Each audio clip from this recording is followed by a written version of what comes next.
تمہارے نامہ اعمال سے کوئی ایسی چیز پیش نہیں کر سکیں گے جو تمہاری رسوائی کا باعث ہو۔ توبہ کرنے کے ساتھ توبہ کی قسم بھی بتا دے اللہ کریم نے، فرمایا توبہ کرو۔ کیسی توبہ کرو؟ توبۃ نصوحا، توبہ نصوح، پکی توبہ کرو۔ توبہ نصوح کی تشریح میں علماء کے کم و بیش 22-23 اقوال ہیں کہ توبہ نصوح کے کتنے معنی ہیں۔ قبلہ پیر صاحب نے فرمایا میں چند وہ معنی آپ کی خدمت میں پیش کرتا ہوں۔ نمبر 1، وہ شہد جس کو موم اور دیگر علائشوں سے پاک کر دیا گیا ہو اسے عربی میں کہتے ہیں اصل ناصح، خالص شہد۔ اگر نصوحاً اس سے بنا ہے تو مقصد ہوگا کہ تمہاری توبہ نفاق، ریاکاری، کاہلی، سستی کی علائشوں سے پاک ہونی چاہیے۔ ایسی توبہ کرو جس میں ریاکاری بھی نہ ہو، منافقت بھی نہ ہو، اس میں سستی کاہلی بھی نہ ہو۔ نمبر 2، پھٹے ہوئے کپڑے کو مرمت کرنا، چاکوں کو رفو کرنا، اس کو نصاحت الثوب کہتے ہیں عربی میں، کہ کپڑے کے پھٹے ہوئے کپڑے کو درست کرنا۔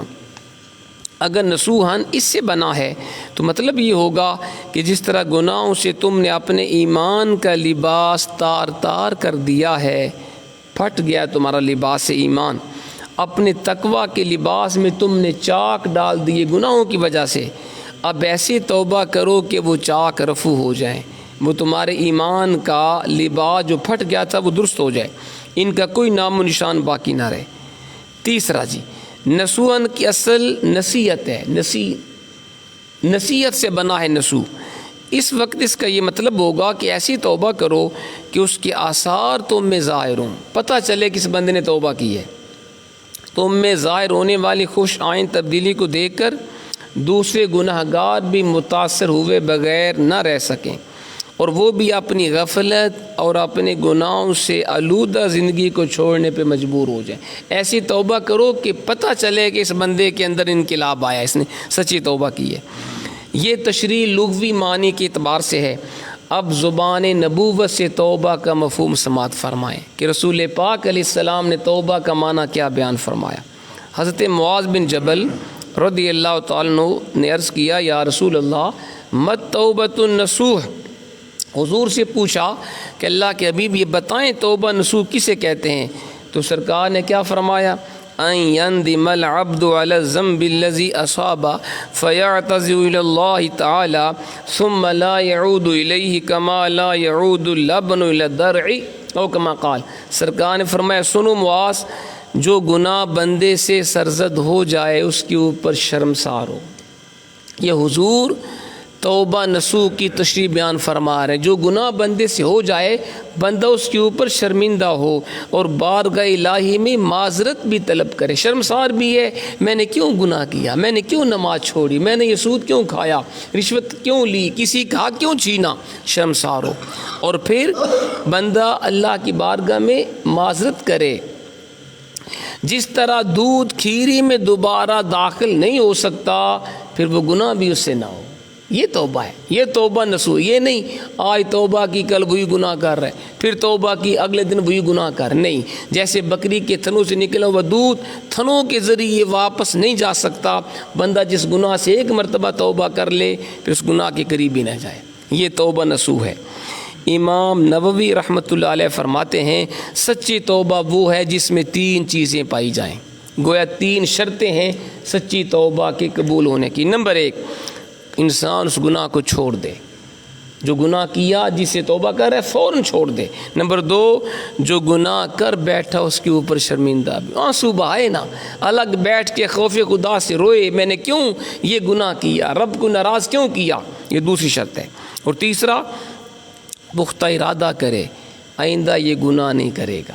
تو یہ 3 شرطیں ہیں توبہ کے قبول ہونے کی۔ نمبر 1، گناہ کو چھوڑ دے، نمبر 2، اس کے اوپر شرمندہ ہو، نمبر 3، آئندہ وہ گناہ نہ کرے۔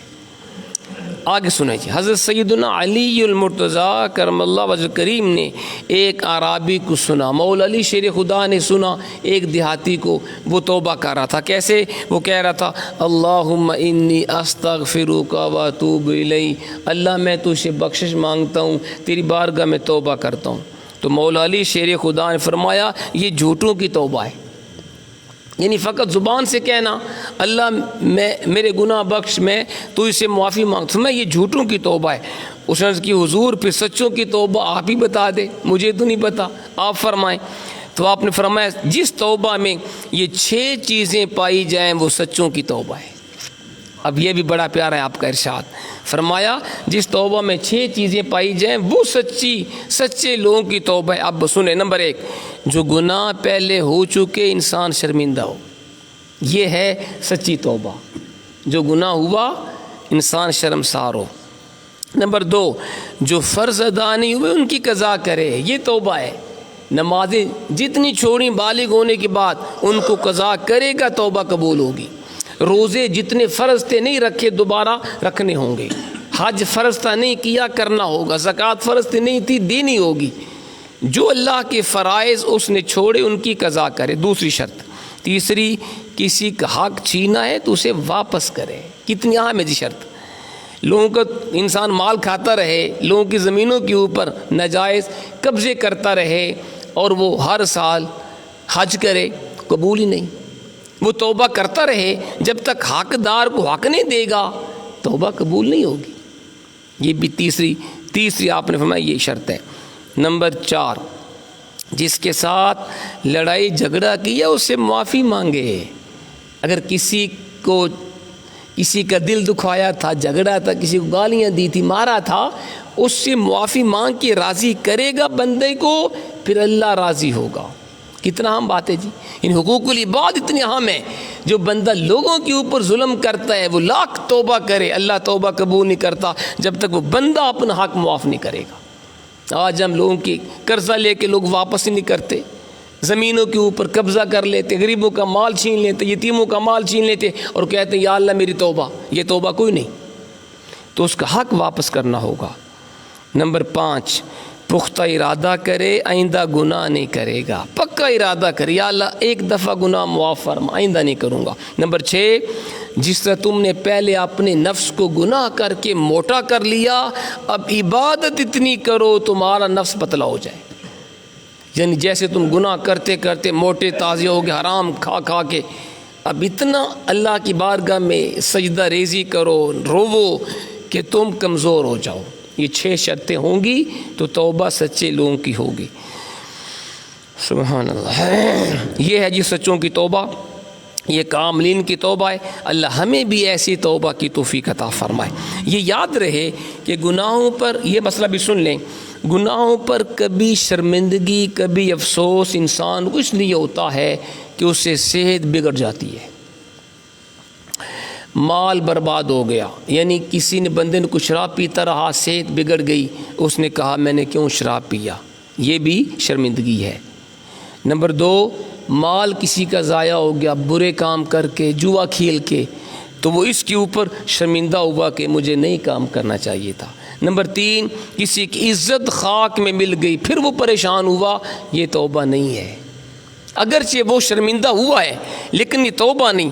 اگر کوئی شخص ان وجوہات سے اپنے گناہوں پر نادم ہوتا ہے، میری صحت خراب ہو گئی گناہ کی وجہ سے، میرا مال ضائع ہو گیا غلط کاری کی وجہ سے، میری عزت خاک میں مل گئی میرے گناہوں کی وجہ سے، یا اللہ توبہ، تو فرمایا یہ توبہ نہیں ہے۔ توبہ اس وقت ہوگی جب اسے اس بات کے اوپر شرمندگی ہو کہ اس نے رب کی حکم کی خلاف ورزی کیوں کی ہے۔ اپنے مال کے ضائع ہونے پہ پریشان ہونا، عزت کے خاک میں مل جانے پہ پریشان ہو، یہ توبہ نہیں۔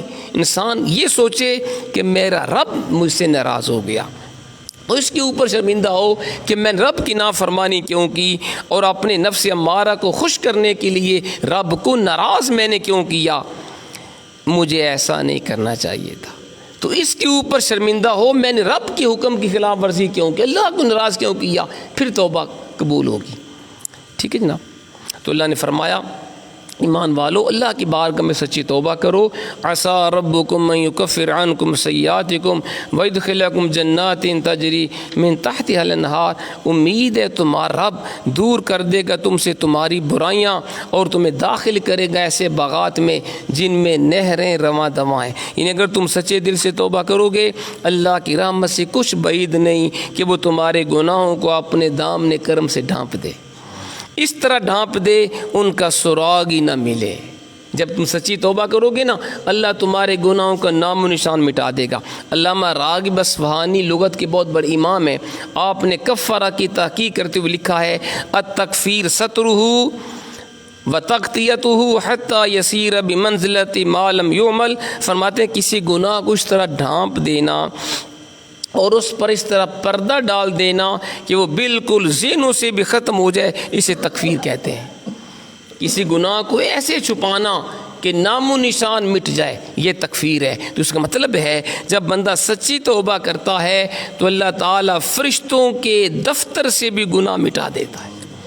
لوگوں کے دل میں جو ہوتا ہے اس بندے نے یہ گناہ کیا، اللہ مخلوق کے دل سے بھی اس بندے کے گناہوں کو ختم فرما دیتا ہے۔ فرشتوں کو بھی خبر نہیں ہوتی، مخلوق کو بھی پتہ نہیں ہوتا۔ یہ ہے سچی توبہ کی شان۔ جب بندہ سچی توبہ کرتا ہے اللہ اس کے گناہ کا نام و نشان ختم فرما دیتا ہے۔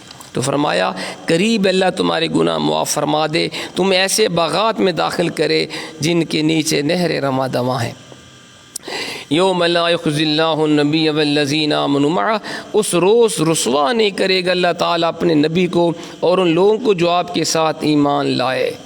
کفار اپنی ثروت اپنی صبری پر بڑا گمنڈ کرتے تھے، اور اہل حق کی غربت بے بسی کو دیکھ کر کفار اس غلط فہمی میں مبتلا ہو جاتے ہیں کہ جس طرح آج ہم معزز سرفراز ہیں، یہ مسلمان کمزور اور بے کس ہیں، کفار کہتے اور آج بھی گناہ گار یہی سمجھتے ہیں، یہودی عیسائی ہندو وغیرہ، وہ کہتے ہیں جی کہ اب اول تو قیامت آئے گی نہیں، یہ دنیا میں ہی جو کچھ ہے، اور اگر قیامت آئے بھی ہم وہاں بھی عزت سے رہیں گے، جیسے یہاں ہمارے پاس مال و دولت ہے، دنیا کی ساری آسائشیں، ہم وہاں بھی عزت سے رہیں گے۔ یہ مسلمان جو یہاں بھی غریب ہیں یہ آخرت میں بھی غریب رہیں گے۔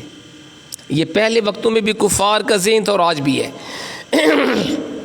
اللہ نے اس آیت میں ارشاد فرمایا کہ قیامت کا دن ہمارے محبوب کریم علیہ الصلاۃ والسلام اور حضور کے غلاموں کی عزت و سرفرازی کا دن ہوگا۔ اللہ تعالیٰ اپنے محبوب کی شان کو بلند فرمائے گا، اللہ کا حبیب مقام محمود کے اوپر فائز ہوگا، اور لواء الحمد، اللہ کی حمد اور تعریف کا جھنڈا حضور نے پکڑا ہوا ہوگا، اور جملہ انبیاء کرام حضور کی رحمت کے سائے کے نیچے ہوں گے۔ اور وہ مسلمان جو حضور کے اوپر ایمان لائے تھے، رسول پاک کے غلام تھے، حضور کی سنت پہ چلنے والے تھے، ان کی شان ہی نرالی ہوگی۔ بارگاہ الہی سے ان کو طرح طرح کے انعامات بخشے جائیں گے۔ اللہ اپنے حبیب کے غلاموں کو اجازت دے گا وہ اپنے ماں باپ، بیویوں، بچوں، بچے بچیوں، بہنوں، بھائی، دوست احباب کی شفاعت کریں گے۔ حضور کے غلام خود نہیں بخشے جائیں گے، وہ اپنے اہل خانہ، دوست احباب کو بھی بخشوا لیں گے شفاعت کر کے۔ اللہ تعالیٰ اس دن اپنے نبی کو اور اس کے غلاموں کو ہرگز رسوا نہیں کرے گا، یہ رب کا وعدہ ہے۔ یہ کفار کی غلط فہمیاں ہیں، ان کی کوئی حقیقت نہیں۔ تو قرآن نے کہا اس روز اللہ یعنی قیامت کے دن اللہ تعالیٰ رسوا نہیں کرے گا اپنے نبی کو اور ان لوگوں کو جو آپ کے ساتھ ایمان لائے۔ نورهم يسعى بين أيديهم وبإيمانهم يقولون ربنا أتمم لنا نورنا واغفر لنا إنك على كل شيء قدير۔ اس روز ان کا نور ایمان دوڑتا ہوگا ان کے آگے آگے اور ان کے دائیں جانب، ورز کریں گے ہمارے رب مکمل فرما دے ہمارے لیے ہمارا نور اور بخش دے ہمیں، بے شک تو ہر چیز پر پوری طرح قادر ہے۔ اہل ایمان میدان حشر میں بالکل ممتاز ہوں گے۔ حضور کے غلاموں کی قیامت کے دن بھی شان نرالی ہوگی، ان کے آگے آگے ان کا نور ایمان چمک رہا ہوگا۔ اللہ کے نیک بندوں کے آگے جب وہ جائیں گے جنت کی طرف، ان کے ایمان کا نور چمکتا ہوگا اور ان کی دائیں جانب بھی روشنی ہوگی، اور دوسرے لوگ اندھیروں میں ٹھوکریں کھا رہے ہوں گے۔ یہ کفار، یہ یہودی عیسائی، خدا کے نافرمان، ان کے لیے قیامت کو اندھیرا ہوگا۔ مومن عرض کریں گے اے ہمارے رب ہمارے نور کو اور زیادہ روشن فرما، ایسا نہ ہو کہ راستہ میں ہمارا نور بجھ جائے۔ الہی جنت کا جو سفر ہمیں درپیش ہے اس میں بھی یہ ہمارے ایمان کا نور روشن رہے، یہ چراغ جلتا رہے، اور ورز کریں گے واغفر لنا، اللہ ہمیں بخش دے، مطلب یہ ہے اللہ اپنے حبیب کے غلاموں کو بے شمار جنت میں نعمتیں دے گا، لیکن ان کے دل میں غرور نہیں آئے گا، وہ پھر بھی کہیں گے یا اللہ ہمارے گناہ معاف فرما، بے شک تو ہر شے کے اوپر قادر۔ تو پتہ چلا بندہ جتنا رب کے زیادہ قریب ہوتا ہے، جتنا زیادہ نیک ہوتا ہے، اتنا رب سے ڈرتا بھی زیادہ ہے۔ ہاں جی، نیک ہوتے وہ ہے جس کے دل میں خدا کا خوف۔ اس لیے قرآن نے کہا انما یخشی اللہ من عباد العلماء، حقیقت میں رب سے ڈرنے والے علماء ہوتے ہیں۔ علماء سے بڑھ کے رب سے کوئی نہیں ڈرتا، کیونکہ وہ علم والے ہوتے ہیں۔ جتنا علم زیادہ ہوتا ہے، جتنا انسان رب کے قریب ہوتا ہے، اتنا خوف خدا بھی زیادہ ہوتا ہے۔ اللہ تعالی ہمیں عمل کی توفیق عطا فرمائے۔ الحمدللہ رب العالمین۔